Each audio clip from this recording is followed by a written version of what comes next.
Salut salut, bienvenue pour un nouveau vlog. Pour moi aujourd'hui on est lundi 5, je crois, je sais plus, lundi 5, je crois que c'est ça, un truc comme ça. Bref, on s'en fiche, enfin on s'en fiche, c'est pas hyper important non plus, on est lundi soir en gros. Et je voulais faire un petit point sur les lectures parce que au rythme où je vais lire au mois de février, ça va aller plus vite que d'habitude. C'est logique, je vais lire plus que d'habitude. Je vais juste vous parler des livres en vlog, à moins qu'il y ait un graphique dont j'ai vraiment envie de vous parler. Mais sinon, je vous parlerai pas des BD, en tout cas. Parce que ça va faire vraiment beaucoup. Je vais vraiment beaucoup lire en février. Donc, j'ai décidé de vous montrer que les livres. Et donc, le premier que j'ai lu et que j'ai terminé sur ce mois de février, c'est Hunger Games, le tome 1 de Susan Collins. Je l'ai lu assez rapidement. Je l'ai lu en un peu moins de 4 jours. Enfin, techniquement 4 jours, mais il y a 2 jours où je travaillais, donc je l'ai lu que le soir. Bref, j'ai adoré. Enfin, est-ce que j'ai bien précisé que j'ai adoré? Non, je pense pas. Mais j'ai trouvé ça un petit peu moins addictif que dans mon souvenir. Après, je connais l'histoire. C'est-à-dire que la première fois que j'ai lu le tome 1, j'avais vu le film, donc je connaissais l'histoire, je connaissais la fin. Et les tomes 2 et 3, quand je les ai lus, j'avais pas vu les films, donc j'avais cette envie de connaître la suite, de connaître la fin. Alors que là... Ouais, du coup, je connais toute l'histoire. Encore que je pense que je me rappelle beaucoup plus du tome 1 que, en tout cas, de l'intrigue globale du tome 1. Du tome 2, ça va, mais j'avoue que le tome 3 est un peu flou dans ma tête. Je sais pas trop pourquoi. Mais ouais, en tout cas, j'ai adoré. C'est juste pas la fin que je pensais. En fait, je pensais qu'elle avait fait une fin en suspense de ouf. Et pas tant que ça. Vraiment, c'est pas un cliffhanger de ouf à la fin. À la fin, tu te demandes même ce qui va bien pouvoir se passer dans le tome 2. Alors oui, il y a 2-3 trucs qui sont pas réglés et où t'aimerais peut-être avoir les réponses. Mais comparé à ce qui va se passer... En fait, il n'y a pas de teasing de ce qui va se passer dans le tome 2. Et du coup, là, il y a une vraie fin à ce tome 1. Tu peux limite t'arrêter à ce tome 1. Franchement, c'est pas trop grave. Bon, les tomes 2 et 3 sont vraiment cool, donc c'est quand même un peu dommage. Mais techniquement, tu peux. J'ai vraiment beaucoup aimé. Je pense pas que ce sera mon tome préféré de la saga. C'est juste celui dont je me rappelle le plus aujourd'hui. Je sais pas trop pour quelle raison, mais j'ai toujours tendance à me rappeler plus du début que de la fin des trucs. Donc... c'est pas trop étonnant, mais oui, je vais lire les tomes 2 et 3 dans le courant de l'année. Je pense que je vais essayer de pas trop tarder à lire le tome 2. Bon, je pourrais pas le lire avant le mois de mars, parce que bah, du coup, vous avez bien compris que ça va pas rentrer dans mon mois de février. Le tome 2, il passera pas. Mais je pense que je le lirai ouais, au mois de mars. En tout cas, je suis contente de l'avoir lu, je suis contente de l'avoir relu, et je suis contente d'avoir été capable de le lire aussi rapidement, parce que du coup, au final, je l'ai lu... à vendredi soir, j'avais lu à peine 100 pages, un truc comme ça, et du coup bah, je l'ai fini sur le week-end. Donc je suis contente, vraiment je suis contente. Par contre le dos du livre est défoncé parce que j'ai lu ça pour la première fois à une époque où je faisais pas gaffe à mes dos. Du coup il est tout plié. Bon, c'est pas la fin du monde, mais il est tout plié quand même. C'est moi qui l'ai plié, donc c'est pas grave. Enfin c'est moins grave, mais ouais, je suis contente de l'avoir relu. J'ai hâte de relire le tome 2. Le tome 2, je me rappelle... En fait, je me rappelle de l'intrigue globale du tome 2. Mais... ah oui, si, il y a un seul truc que... Vraiment, en fait, je trouve que c'est dommage d'avoir fait ça. Donc, on est dans une dystopie young adulte. Et j'ai un peu l'impression, à la relecture de ce tome 1, que l'autrice nous a collé un foutu triangle amoureux, parce que bah, c'était la mode. Mais qu'en fait, elle avait pas vraiment envie de le faire. Parce que donc on a un triangle amoureux entre Peeta, Katniss et le meilleur ami de Katniss. Sauf qu'en fait, cette espèce du troisième morceau du triangle amoureux avec le meilleur ami de Katniss, ça sort un peu de nulle part. Genre, vraiment, pour moi ça sort de nulle part. Je sais pas pourquoi elle a fait ça. Il n'y avait pas besoin de faire ce triangle amoureux. Vraiment, il n'a rien à foutre dans le tome 1. Enfin, je veux dire, il a rien à faire là. Ça n'a aucun sens. Vraiment. Alors après, Katniss a tendance à comparer ce qui se passe avec Peeta et sa manière de réagir avec Peeta par rapport à comment elle pourrait réagir avec son meilleur ami. Mais en même temps, c'est sa seule vraie relation avec un mec de son âge. Vous voyez? Donc ça s'entend. Maintenant, de là à les mettre réellement sur le même plan, franchement, le triangle amoureux, il sort un peu de nulle part pour moi. Bon, de toute manière, je sais comment il se résout, ce triangle amoureux, donc enfin, vraiment, pour moi, il sert à rien, mais c'est pas très grave qu'il soit là, puisqu'il se résout comme j'ai envie qu'il se résolve. Bref, suis pas très bonne en conjugaison, puis alors les verbes comme ça ils sont relous. Mais oui, enfin voilà, franchement je vois pas trop l'intérêt. J'ai juste eu un petit peu le cœur brisé à la fin de ce tome 1 parce que la fin de ce tome 1 est très triste pour Pita du coup. Vraiment le pauvre c'est trop triste. Mais bref, et il y a aussi pour moi la scène la plus émotive, enfin la plus horrible de ce tome 1, c'est la mort d'un des tribus. Alors évidemment, il y a 24 tribus, le but c'est qu'ils s'entretuent et qu'il n'y ait qu'un seul survivant, donc effectivement il y a beaucoup de morts, mais il y a une mort, vraiment elle est tellement horrible, et en fait elle est tellement importante, elle a tellement d'impact dans la suite de l'histoire et dans ce qui se passe ensuite dans l'arène, pour Katniss, pour Pita, pour les autres, vraiment elle a beaucoup d'impact, et cette mort à relire, elle est terrifiante. C'était horrible, vraiment je suis pas sûre que ce soit la mort la plus triste pour moi de toute la saga, parce que je crois me rappeler qu'il y en a une autre qui est pas mal nulle, enfin pas mal triste, mais celle-là, elle est vraiment horrible. Tous ceux qui ont vu le film ou lu le livre, je n'ai aucun doute, savent de qui je parle et de quelle mort je parle, mais ce moment-là c'est vraiment horrible, et quand tu lis le livre, il y a vraiment ça change vraiment la donne après cet événement-là. Il y a vraiment un avant et un après cette mort, alors qu'en soi, c'est techniquement la mort d'un tribut de plus. Ils sont 24, il est censé en rester qu'un à la fin, donc il y en a beaucoup qui vont mourir. Mais vraiment, cette mort-là, elle a beaucoup d'importance dans l'histoire, et vraiment, il y a... le contexte est plus du tout le même, l'état d'esprit de Katniss change, elle comprend plein de choses, et ça a plein de répercussions derrière, vraiment. C'est un espèce de... Ouais, je sais pas, je sais pas réellement si ça arrive à peu près au milieu du bouquin, mais en tout cas, tu sens vraiment qu'à partir de là, les choses changent, quoi. Enfin, je sais pas, bref, j'ai beaucoup aimé ce tome 1, de nouveau, et je suis très contente de l'avoir relu. C'est une très bonne décision que j'ai prise. Ce week-end aussi, j'ai lu Les chanteuses et musiciennes vues par un ado de Sophie Adrianson. Donc j'ai lu en entier sur le week-end en plus de Hunger Games. Oui, bah si je veux espérer réussir à tout lire, il fallait que je commence bien, voyez-vous. Et j'ai bien aimé, il y a pas mal de chanteuses et de musiciennes que je ne connaissais pas, malheureusement. Alors il y en a qui sont aussi les époques très classiques. Vous voyez, elles faisaient du violon, elles faisaient des opéras, etc. Et tout ça, homme ou femme, moi ça m'intéresse pas. Donc bah, du coup j'y connais pas grand chose. Il y a des chanteuses et des musiciennes beaucoup plus contemporaines que je connaissais, et je vous en ai cité, genre il y a Britney Spears. Par contre, j'ai un peu l'impression que... Alors, ok, c'est pour les enfants, d'accord, mais on n'a que le bon côté de la célébrité. On n'a que bah, c'est une enfant prodigue, elle fait de la musique, elle est trop forte, et elle réussit, elle a du succès. On n'a que ce côté-là. Vraiment, on a très peu de choses négatives. Alors, il y a bien quelques fois et quelques femmes où on t'explique que bah, du coup elle a eu des enfants et ça a ralenti sa carrière parce qu'il n'était pas question que son mari s'arrête, tu vois. Mais c'est vraiment pas grand chose, c'est vraiment pas beaucoup par rapport à la carrière. Et ce qui m'a fait tiquer vraiment, c'est par rapport à Britney, justement, parce que aujourd'hui on connaît tous comment dire. Oui, Britney est une immense star, oui, elle a réussi, oui, elle a commencé très jeune, oui, elle a énormément de succès, énormément de récompenses, énormément d'albums vendus, etc. Mais à quel prix, en fait? C'est-à-dire que la vie de Britney, c'est pas du tout un conte de fées, c'est pas du tout hyper cool, un conte de fées, pardon. Et ça, c'est avant même la mise sous tutelle et tout ce qui s'est passé les 10 dernières années, quoi. Tout ça, c'est pas dit. Toutes les problématiques de photos, d'intrusion dans sa vie privée, de questions hyper intimes, tout ça, c'est pas dit. Il y a pas tout ça. C'est juste, Britney est une immense star, elle a commencé hyper jeune, on parle même pas du fait que ses parents ont géré sa carrière. Il y a pas tout ça. Il y a juste, elle a commencé hyper tôt chez Disney, et puis bim bim bim, elle a enchaîné les albums et les succès, ce qui est vrai, tu vois. Mais il y a pas toute l'autre partie. Et en fait, c'est en lisant vraiment ça sur Britney que je me suis dit, bah, du coup, ça se trouve que pour toutes les autres, c'est pareil, tu vois. Pour tous les autres, il y avait un revers de la médaille immense, et on l'a pas là-dedans. Donc, ok, c'est pour les enfants, et le but, c'est principalement, le but ici, c'est de montrer aux jeunes filles que c'est pas parce que t'es une fille que tu peux pas faire de la musique, faire du violon, faire du piano, faire de la guitare, faire ce que tu veux, et réussir, tu vois.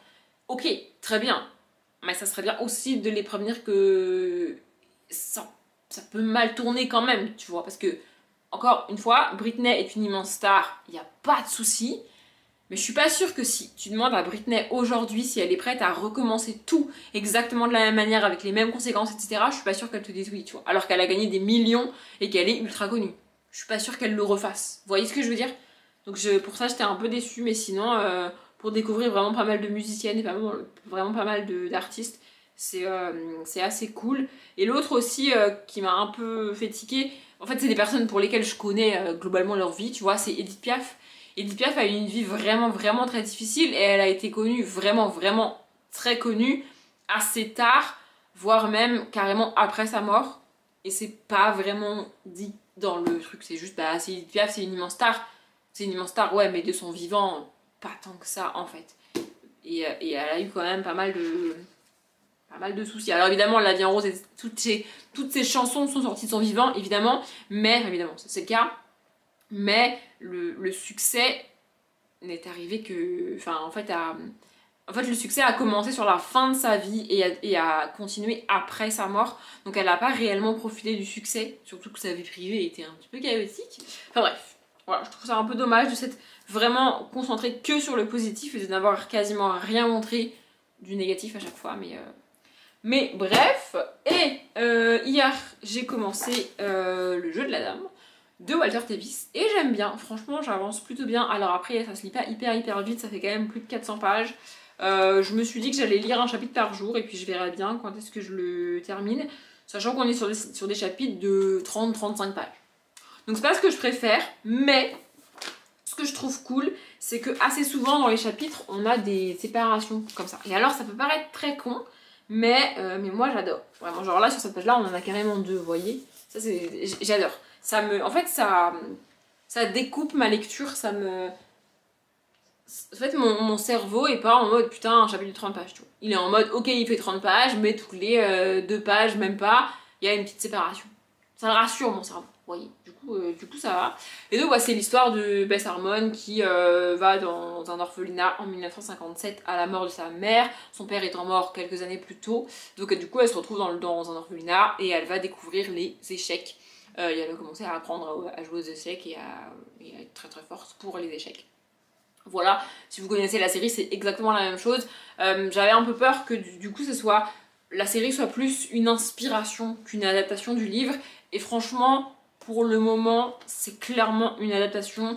Il y a quelques petites scènes qu'on n'a pas et il y a quelques petits détails qui sont pas tout à fait les mêmes. Mais franchement, de là où j'en suis, quasiment scène par scène, c'est la même chose. Il y a très peu de choses qui ont été enlevées.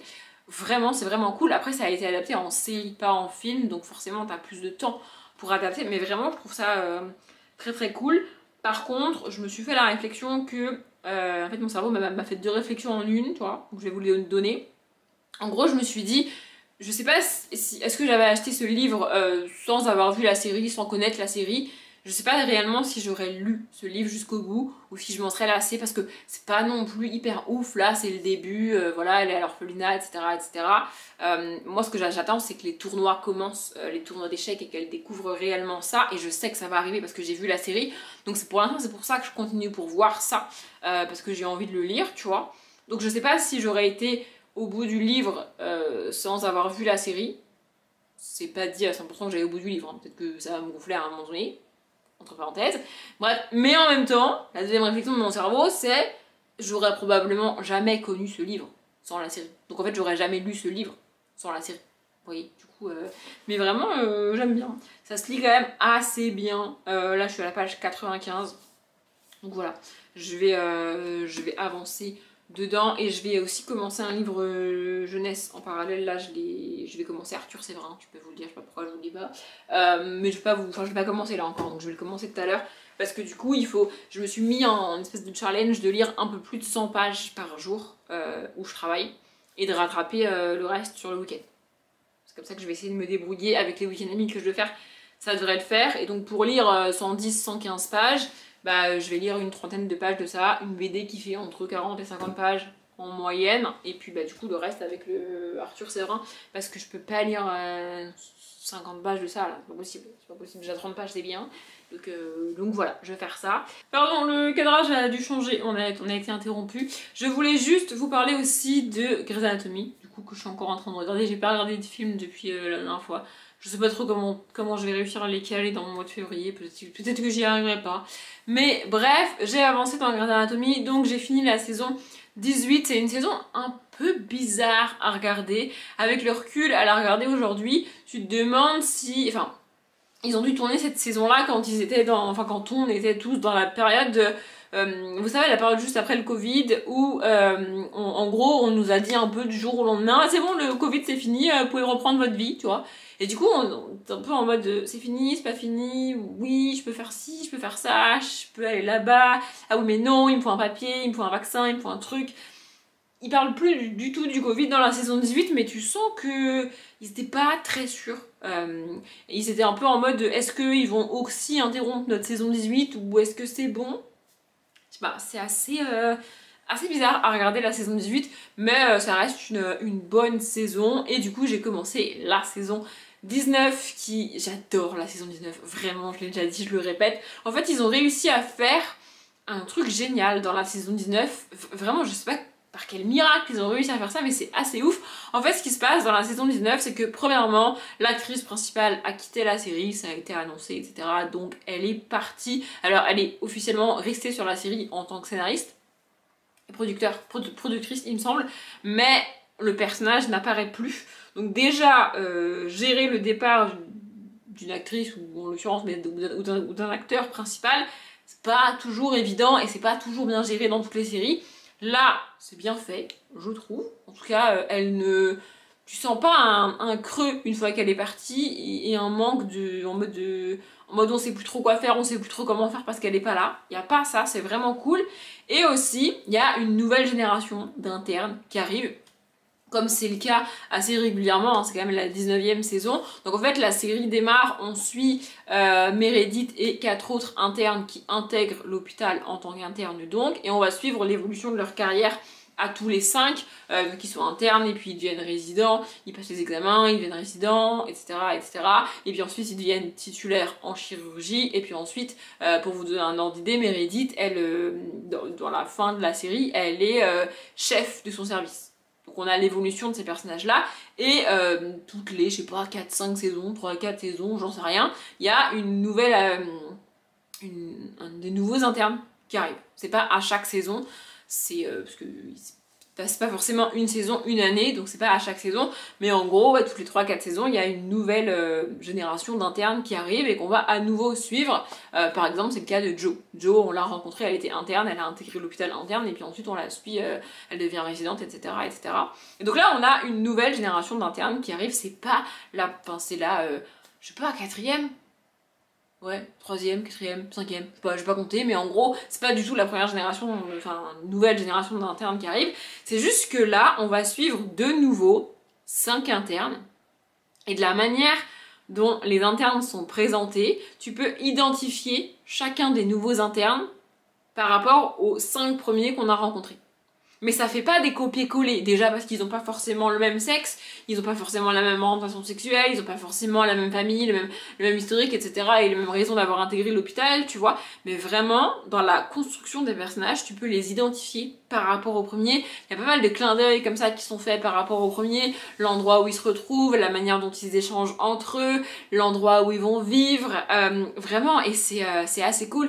Il y a même un espèce de mini clin d'œil, alors c'est juste vraiment un clin d'œil pour les gens qui ont vu la saison 1, ça va pas beaucoup plus loin, mais en gros, à la veille de commencer dans l'hôpital, il y a une des internes qui a couché avec un titulaire, sans savoir que c'était un titulaire, et donc quand ils se croisent à l'hôpital, bah, chacun se rend compte que, tu vois, c'est le cas dans le début de... C'est l'histoire du premier épisode de la saison 1, sauf que l'impact de cet événement-là dans la saison 1 vient jusque dans la saison, je sais pas, 15, 16, un truc comme ça, genre vraiment ça va, ou même 19, ça va jusqu'au bout, vraiment, parce que tu les suis quasiment jusqu'au bout, enfin bref. Là, non, c'était juste, bah, ils ont couché ensemble comme ça, il y aura pas de suite, tu vois, mais c'est des petits clins d'œil comme ça, faits, et puis surtout, la maison, je sais pas, leur manière de se comporter, leur manière d'échanger entre eux, en fait, c'est tellement bien fait que c'est comme un hommage à la première génération d'internes qu'on a suivi, si on a vu le début de la série, parce que t'es pas obligé d'avoir commencé le Grey's Anatomy par le début, tu peux avoir commencé à la saison 10, tu vois. Il y a des gens qui font ça, moi je comprends pas, mais bref. Et du coup, si tu les as pas vus, c'est pas grave. Tu vois, c'est juste... c'est comme dans des sagas spin-off, quand l'autrice ou l'auteur fait des clins d'œil d'une saga à l'autre. Si t'as la ref, c'est cool. Si t'as pas la ref, mais ça te manque pas. C'est exactement pareil. Et c'est ça que j'aime dans cette saison 19. Je trouve ça absolument génial. Ce avec lequel j'ai un peu plus de mal parce que ça m'agace en fait. Je trouve ça bien qu'il l'ait fait, c'est vraiment important qu'il l'ait fait. Je vais essayer de pas m'étaler dessus. Mais en fait, la saison 19 se passe au moment où la Cour suprême américaine annule le droit à l'IVG et le remet aux États. Ça veut dire que jusqu'à ce qu'ils le fassent, le droit à l'avortement a été inscrit dans la Constitution et était géré par la Cour suprême américaine. Et en gros, ils ont annulé ce droit-là au niveau de la Cour suprême et ils ont dit, bah maintenant, c'est à chaque État de décider si l'avortement est légal ou pas. Bon. Évidemment, nos merveilleux amis des États du Sud, là, on adore cela, ont sauté sur l'occasion pour annuler le droit à l'IVG et d'autres États ont laissé le droit à l'IVG ou ont revu la loi. Et donc du coup, ça a plein de conséquences dans l'hôpital, pour les femmes, etc. etc. Je peux pas m'étaler là-dessus parce que le droit à l'avortement, c'est un truc qui me... En fait, je n'arrive pas à comprendre que des gens qui soient contre l'avortement militent pour que l'avortement soit illégal. Tu peux être contre l'avortement sans vouloir qu'il soit illégal, parce qu'il y a quand même une marge entre les deux. Pour moi, tu vois, c'est-à-dire que si toi, en tant que femme, parce que pour moi, je l'avais déjà dit, il me semble, mais pour moi, les hommes n'ont pas leur mot à dire. C'est-à-dire qu'à partir du moment où une femme est enceinte, l'homme, j'en ai rien à foutre. Vraiment, il est le père, il est pas le père, je m'en bats les couilles. Il est géniteur, il est ce qu'il veut, je m'en fous. Il a rien à dire. C'est la femme qui décide, c'est la femme qui est enceinte. Ça, c'est mon avis. Donc, je parlais que des femmes ici. Mais à partir... Si t'es une femme et que tu es contre l'avortement, pour moi, ça veut dire qu'à partir du moment où tu tombes enceinte, tu vas aller au bout de cette grossesse. C'est ton choix, je le respecte. Y a pas de problème. Pourquoi vouloir imposer ça à toutes les femmes? Parce que légaliser l'avortement, ça veut pas dire obliger toutes les femmes à avorter. Ça veut juste dire permettre aux femmes qui tombent enceintes d'avorter. C'est pas la même chose, tu vois. J'ai vraiment l'impression qu'il y a des gens qui disent « Ah là là, mais non, tout le monde y va avorter !» Et vous préférez quoi? Que les femmes avortent ou qu'on ait des enfants orphelins, des enfants malheureux, des enfants battus, des enfants violés parce qu'ils n'ont pas été désirés? Des enfants laissés à l'abandon, même sans parler de maltraitance, mais juste tu fais un gosse et tu t'en occupes pas en fait. C'est une forme de maltraitance. Vous préférez vraiment ça? Enfin vraiment il y a des choses que je comprends pas, et au-delà de ça, il y a des cas où être enceinte et mener une grossesse à terme, c'est prendre un risque pour sa vie. Au-delà de sa santé, c'est pour sa vie en fait. Alors encore une fois, hein, si toi, en tant que femme enceinte qui a conscience que ta grossesse met ta vie en danger et que si tu vas au bout, tu peux en mourir, tu acceptes et tu le fais très bien, tu vois. Mais peut-être qu'il y a d'autres gens qui veulent pas. Enfin, c'est ça en fait, c'est tous ces trucs-là que je ne comprends pas avec l'avortement. Et bien alors, cette histoire de un bébé, un fœtus au bout de 2 jours, si t'avortes, tu le tues. Non. J'avais déjà dit cette phrase et ça choque les gens quand je le dis, mais vraiment, tu ne peux pas tuer quelque chose qui n'est pas vivant. Quelque chose un humain est vivant à partir du moment où il naît.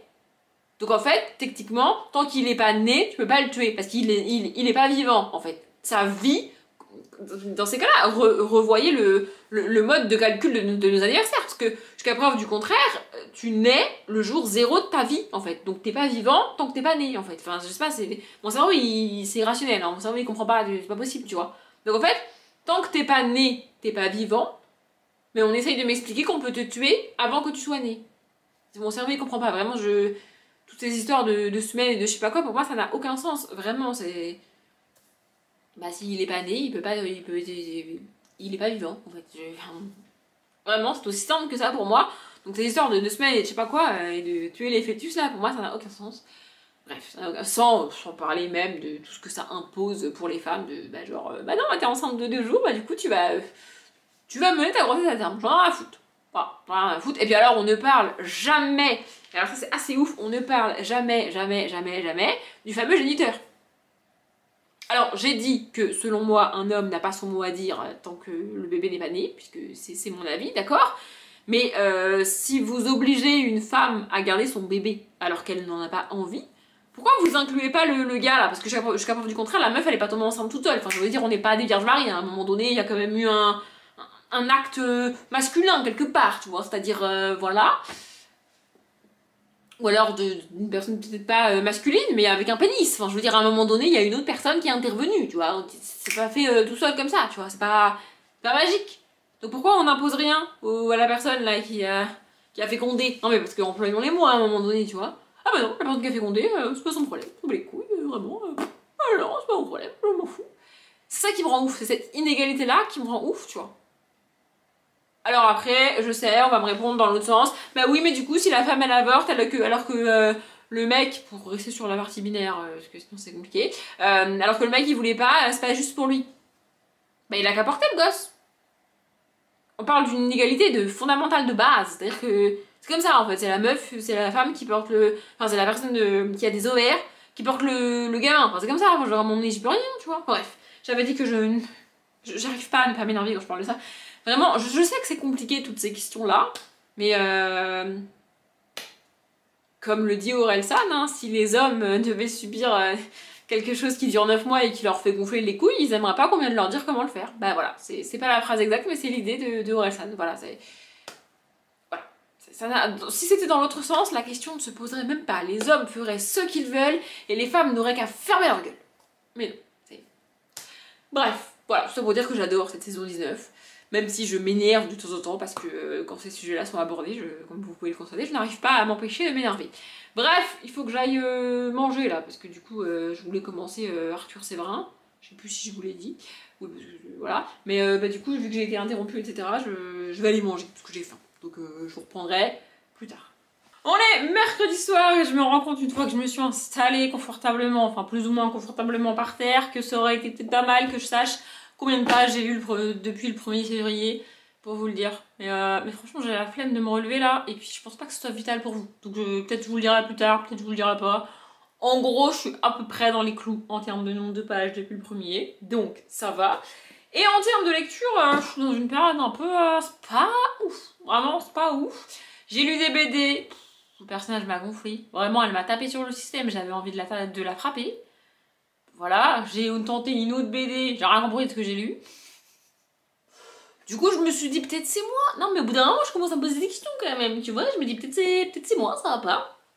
Et du coup, en termes de bouquins, j'ai pas commencé... il est où d'ailleurs? Je sais même pas où je l'ai foutu. J'ai pas commencé Arthur Séverin parce que je me suis dit que c'était peut-être mieux si je commençais Young Elite de Marie-Lou parce qu'il est dans ma palle de l'hiver et parce qu'il va falloir que je tourne le bilan de ma palle de l'hiver quand même... Non, pas hyper longtemps, donc je me suis dit que j'allais commencer celui-là.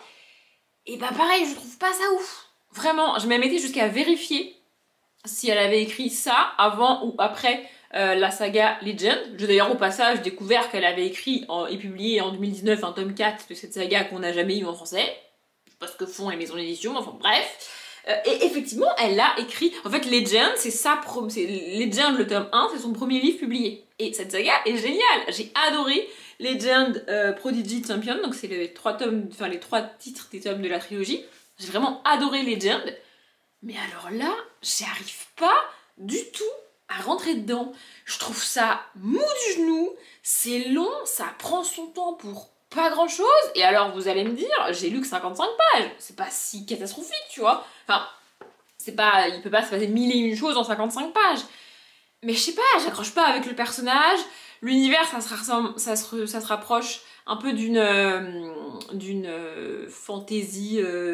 c'est de la dystopie, mais l'univers fait un peu penser à de la fantaisie orientale. C'est pas vraiment un truc que j'aime bien.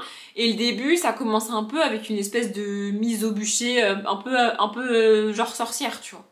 Et alors j'aime bien suivre les sorcières, mais je sais pas, il y a des... En fait, le problème, c'est que le personnage principal qu'on suit, qui s'appelle Adelina, oui, a des espèces de pouvoirs, sauf que même elle est pas tout à fait au courant des pouvoirs qu'elle a, du coup elle sait pas trop comment ça fonctionne. Et donc je pense que c'est fait exprès, mais c'est raconté de manière floue. Et moi j'aime pas quand c'est raconté de manière floue. Non mais j'aime pas quand c'est raconté de manière floue, c'est comme ça, écoutez, voilà. Du coup, je comprends pas trop ce que je lis, mais en même temps c'est fait exprès. On m'explique pas trop ce qui se passe, mais en même temps c'est fait exprès. Et on me demande de suivre un personnage que j'apprécie pas franchement. Et puis alors surtout, il y a tout un passage, ça m'a gonflé. Déjà ça m'a gonflé parce qu'on te raconte un rêve. Alors ça, j'ai un problème, vraiment avec les rêves en littérature, j'ai un problème. Je vois pas l'intérêt de raconter un rêve en littérature, alors que par définition, c'est un rêve. Donc ça n'arrive pas dans la réalité. C'est vraiment un truc avec lequel j'ai énormément de mal. C'est aussi pour ça comme ça fera un lien, que j'ai autant détesté la saison 17 de Grey's Anatomy, parce qu'avec ces histoires de rêve, de Meredith, moi ça me gonfle en fait. Le rêve, c'est par définition de l'imaginaire pur, au sens où même dans un monde imaginaire, ça n'arrive pas, ça ne se passe pas réellement en fait.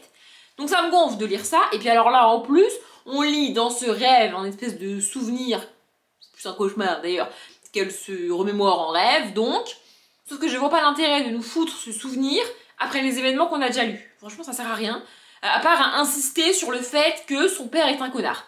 On avait déjà compris que son père était un connard. Vraiment, on avait déjà compris que son père était un connard. Et puis alors aussi, si de base j'avais pas prévu de commencer Young Elite tout de suite, c'est parce que je m'étais dit commencer une dystopie juste après ma relecture de Hunger Games, c'est peut-être pas une bonne idée, tu vois. Et bah effectivement, c'était peut-être pas une bonne idée, tu vois, parce que en 55 pages de Hunger Games, je pense qu'il se passe autant de choses que dans tout le tome ici. Sans mentir. Voilà. Et pourtant, j'ai été lire des commentaires des gens et les gens, ils ont adoré. Tu vois, ils ont dit que c'était plein de rebondissements, que c'était hyper cool et tout. Bah alors, peut-être que les rebondissements, ils arrivent qu'après, mais j'ai énormément mal à avancer. Vraiment.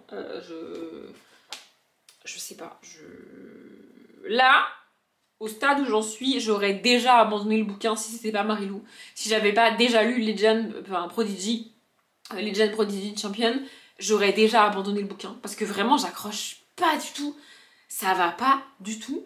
Mais comme j'ai déjà lu Legend Prodigy Champion, comme ça fait 15 fois que je le dis, j'ai quand même envie... En fait, j'ai envie d'aimer ce bouquin parce que j'ai déjà aimé une saga de l'autrice. Je sais pas si vous voyez ce que je veux dire. Du coup, ça m'agace de pas aimer ce bouquin. Une autre autrice, franchement, j'aurais eu aucun scrupule. Le bouquin, il dégage, ça me gonfle, ça me plaît pas, ça dégage. Tu vois, vraiment, c'est comme ça que je fonctionne en littérature. Si ça me fait pas envie, eh ben je lis pas. Voilà, donc c'est comme ça. Mais là, c'est Marilou. Enfin, je veux dire, j'ai adoré Legend, vraiment. J'ai encore des scènes en mémoire de Legend que j'ai imaginées. J'ai plus les prénoms des personnages, mais j'ai les têtes des personnages que j'ai imaginées. Vraiment, je revois des bâtiments, des rues, des scènes et tout. Et là, bah ça marche pas, quoi. Vraiment, ça rame, en fait. Ça rame à tel point que, pour moi, c'est excusable si c'est un premier livre. Si c'est une première saga, tu vois. C'est pas le cas. Pourquoi j'ai pas ce souvenir dans Legend, ça rame pas. Vraiment, dans mon souvenir, dans Legend, ça démarre direct, comme dans Hunger Games, vous voyez. Et là, ça rame. J'ai un peu l'impression que c'est une genre de mode. Vous voyez, quand Hunger Games est sorti, et quand Legend est sorti, c'était la mode des sagas qui démarrent vite, qui se passent vite, et où il se passe pas mal de choses, rapidement. Et après, quelques années plus tard, la mode, c'est devenu les sagas lentes qui prennent leur temps, où on te répète 15 fois les mêmes choses parce que les gens sont débiles. Pourquoi? C'est quoi cette mode de merde? Vraiment? Attendez, maintenant que j'ai dit ça, il faut que je vérifie les dates. Alors, Legend, il doit être juste là. Voilà, Legend est juste là. Faut juste pas que je casse mon Lego. Donc, Legend est sorti en quelle année? Ça se trouve, j'ai dit de la grosse merde, hein. Ah, sur mon post-it, j'ai quand même écrit début what the fuck, explication. Donc peut-être que le début de Legend n'était pas si dingue que ça. Bref, c'est quelle année Legend? 2011. Ouais, c'est ça, hein, 2011. Et ça, c'est genre 2014 ou 2015, un truc comme ça.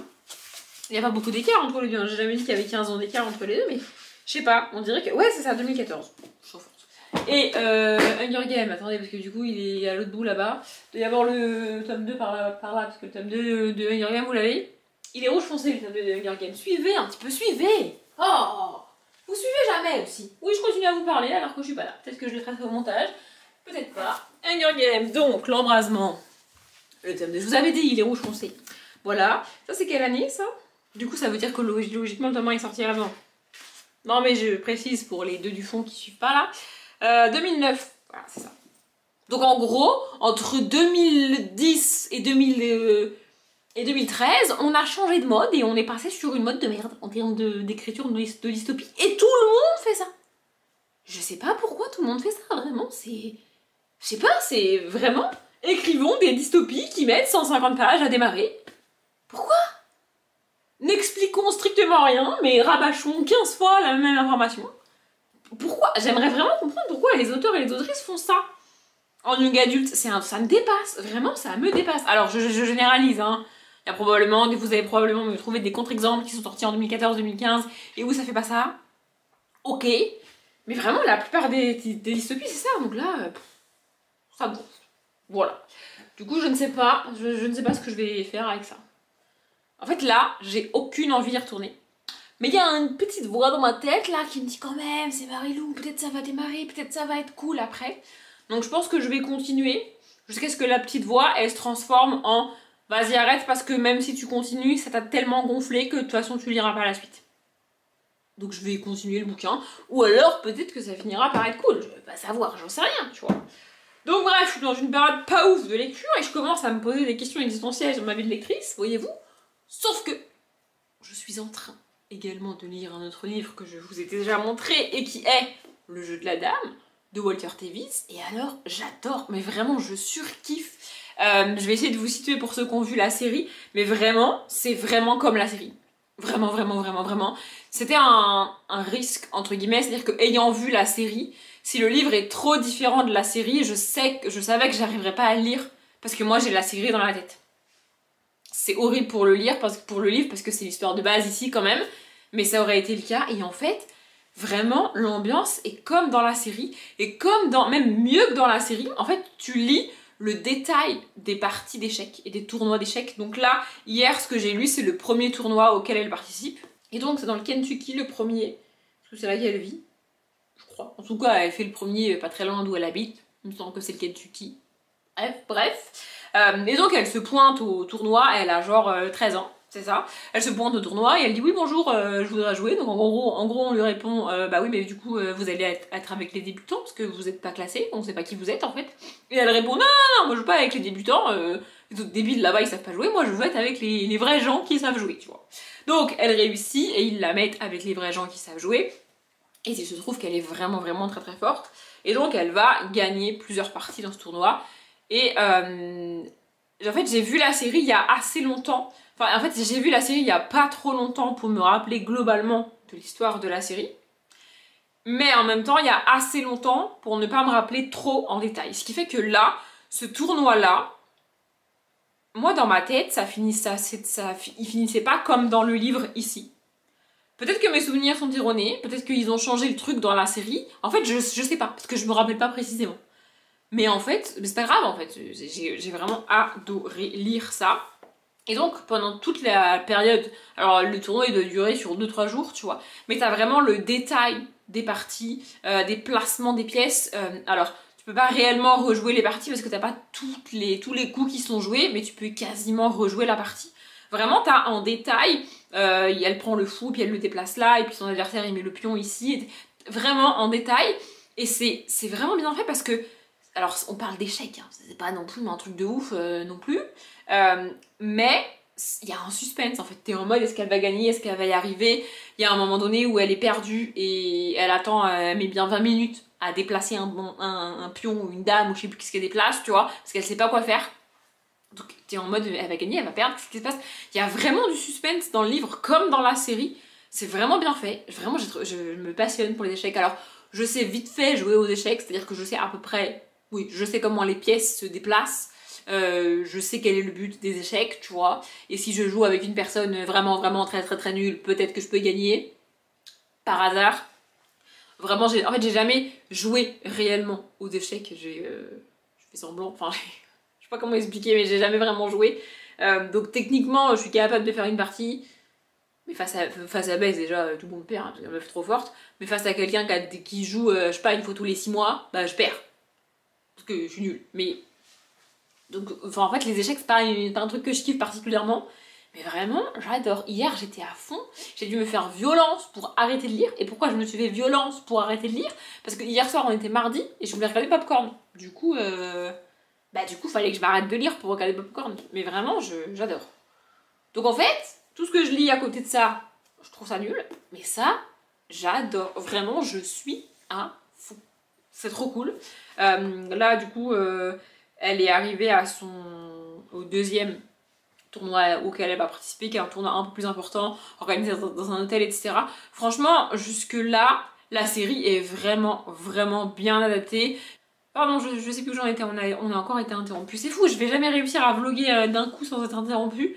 Bref, tu sais quoi, oui, entre le film et entre la série et le livre, il n'y a pas énormément de différence. Vraiment, genre les personnes qu'elle a rencontrées à l'orphelinat, c'est les mêmes dans les deux cas. Quand elle déménage, c'est la même chose. Les tournois, c'est la même chose. Alors, comme je vous disais, je sais pas réellement si le final du tournoi, c'est le même ici dans le livre que dans la série. Je sais plus. Probablement. Je vois pas trop pourquoi ils auraient changé ça. Mais vraiment, j'adore. Je trouve ça absolument génial. Donc, je vais continuer à lire ça.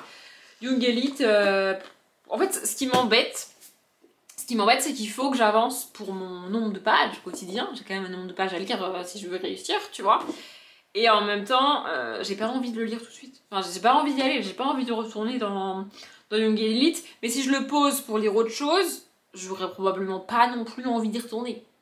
Vous voyez, je suis coincée là. Vraiment, avec ça, je suis coincée. Faut que je range Hunger Game et Legend. Il faut surtout que je range Hunger Game l'embrasement parce que sinon je vais commencer Hunger Game l'embrasement là maintenant tout de suite et c'est pas du tout une bonne idée. D'ailleurs, c'est quoi le début de Hunger Game l'embrasement? Oui, bah écoutez, maintenant que je l'ai sorti, je vais regarder. Enfin, je vais lire le premier paragraphe. On va savoir si ça recommence pile poil quand le tome 1 s'est terminé ou s'il y a un écart. Attendez. Ouais, non, ça commence pas juste après la fin du tome 1, ça commence un peu plus tard. Ça commence quand ils vont partir en tournée de la victoire pour célébrer les jeux. Quelle merveilleuse idée du Capitole, n'est-ce pas? Voilà, bref, il faut vraiment que je le pose parce que sinon je vais lire ça maintenant là tout de suite et c'est pas du tout une bonne idée que je dise ça maintenant là tout de suite. Enfin, vous me direz, ça fera des pages, mais c'est juste que j'ai mis d'autres bouquins dans ma page, donc il faudrait que je les lise. Voilà, je vais terminer mon chapitre du Juge de la Dame ce soir là maintenant, c'est sûr. Mais alors vraiment, Young Elite, je sais pas quoi faire. Et probablement que quand ce vlog sortira, j'aurai déjà décidé ce que je ferai avec ça. Ouais, c'est même sûr. Mais vraiment, je sais pas quoi faire. Marie-Lou bouscule la formule classique du roman Young Adult. Ouais, mais fallait pas la bousculer, elle est très bien la formule classique du roman Young Adult. On n'a pas demandé de la bousculer pour faire moins bien en fait. L'héroïne n'a nulle part où s'abriter des pressions, des trahisons, des menaces, de la mort et de la solitude. Et les lecteurs non plus. Un roman sans concession. Bah, un roman sans concession qui met du temps à démarrer quand même, hein, parce que ça fait 55 pages que je me fais chier. Pardon, excusez-moi. Non, mais vraiment, ça me saoule. Je comprends pas les gens qui mettent 1000 ans à démarrer leur bouquin, là. Moi, ça me désespère, en fait. Même Harry Potter, ça commence vite, en vrai. Bref. Je sais pas quoi faire avec Young Elite, mais ce qui est sûr, c'est que je vais avancer dans le jeu de la dame parce que j'adore. J'avance aussi dans Grey's Anatomy, mais alors j'avance beaucoup moins vite dans Grey's Anatomy qu'avant, puisque je lis beaucoup plus qu'avant, forcément. Puis j'ai aussi des trucs à faire, des trucs chiants de la vie quotidienne, comme d'habitude. D'ailleurs, j'ai arrêté de vous partager mes to-do list hebdomadaires. J'ai toujours du mal avec ce mot. Parce que c'est pas passionnant. Et puis en vrai, c'est toutes les semaines la même chose à peu près. Donc je vais pas répéter toutes les semaines la même chose, ça n'aurait pas de sens. Bref, je me balade depuis beaucoup trop longtemps. Je suis en train de repousser le moment de reprendre Young Elite. Je sais pas si j'avance un peu dans Young Elite ou si d'abord j'avance dans le jeu de la dame. Je sais pas. Ah oui, j'ai aussi monté une vidéo parce que je me suis rendu compte dans l'après-midi là que j'avais pas monté la vidéo qui sort dimanche pour moi. On est mercredi. Non mais c'était pas... il était quand même peut-être temps de la monter pour la mettre en ligne, etc. C'est pas une idée, tu vois. Faut que je monte aussi la vidéo de mardi. Parce que j'ai pas monté la vidéo de mardi. Mais non mais je suis à la ramasse. Je suis à la ramasse. Mon emploi du temps ne ressemble plus à rien, vraiment, ça va pas du tout. Bref, je vais lire. Je vous laisse. On est dimanche. Oui, je sais, on a fait un bond dans le futur pour vous. Mais en fait, vous avez devant vous la Audrey du dimanche, c'est-à-dire la Audrey du montage, qui est en train de monter le vlog qu'elle a tourné dans la semaine et qui se rend compte que ce vlog est beaucoup trop long. J'ai même pas fini, j'ai techniquement même pas fini de tourner le vlog et qu'il dure déjà plus d'1h30. Voilà, donc je me suis dit que j'allais le couper en deux et vous aurez l'autre moitié du vlog donc demain. Voilà, en fait ce qui s'est passé c'est que j'avais l'impression de pas avoir beaucoup vlogué du lundi au jeudi et en fait techniquement c'est le cas parce que je vous ai pris que 2 fois, c'est juste que j'ai blablaté beaucoup tu vois et donc le vendredi soir je me suis dit j'ai pas vlogué beaucoup, le vlog il va pas être très long, je peux rajouter le week-end à 1000 au vlog, c'est-à-dire que j'ai vlogué, enfin je suis en train même de vloguer là ce week-end le week-end à 1000 que je fais et je m'étais dit je rajouterai ça dans le vlog, ça va faire un vlog comme d'hab, ça ira tu vois. Sauf que du coup je me retrouve avec plus d'1h30 de rush et je peux pas, enfin je ne veux pas publier ça en une fois, c'est beaucoup trop long. Donc je vais le couper en deux et il se trouve que la moitié en termes de timing, c'est-à-dire 3/4 d'heure à peu près, bah ça tombe maintenant. Et comme ça, dans le vlog de demain, qui est techniquement la deuxième partie du vlog de ma semaine, tu vois, bah vous aurez le vlog du week-end à 1000. Voilà, donc je viens juste ici pour vous présenter la Audrey du dimanche, la Audrey du montage, la Audrey du futur, et que cette Audrey-là, qui parle d'elle à la troisième personne, c'est très agaçant, vienne juste vous dire que en gros le vlog est fini pour l'instant et que vous aurez la suite demain, vendredi, à 16h. Donc voilà, j'espère que la première partie vous a plu, j'espère que vous aurez envie de voir la deuxième partie qui sera donc essentiellement un vlog du week-end à 1000, même si je partage d'autres trucs, ouais, parce que je me rappelle de ce que j'ai dit hier en vlog notamment, et je me suis un petit peu emballée, j'ai pas partagé que le week-end à 1000, il y a d'autres trucs dans le week-end à 1000 du coup, enfin dans ce vlog là que le week-end à 1000, mais donc du coup pour vous ce sera demain. Moi, je m'arrête là pour vous pour aujourd'hui. J'espère que ce vlog vous a plu. Comme d'habitude, je vous souhaite une bonne journée, un bon après-midi, un bon appétit ou une bonne nuit. Et je vous dis à demain.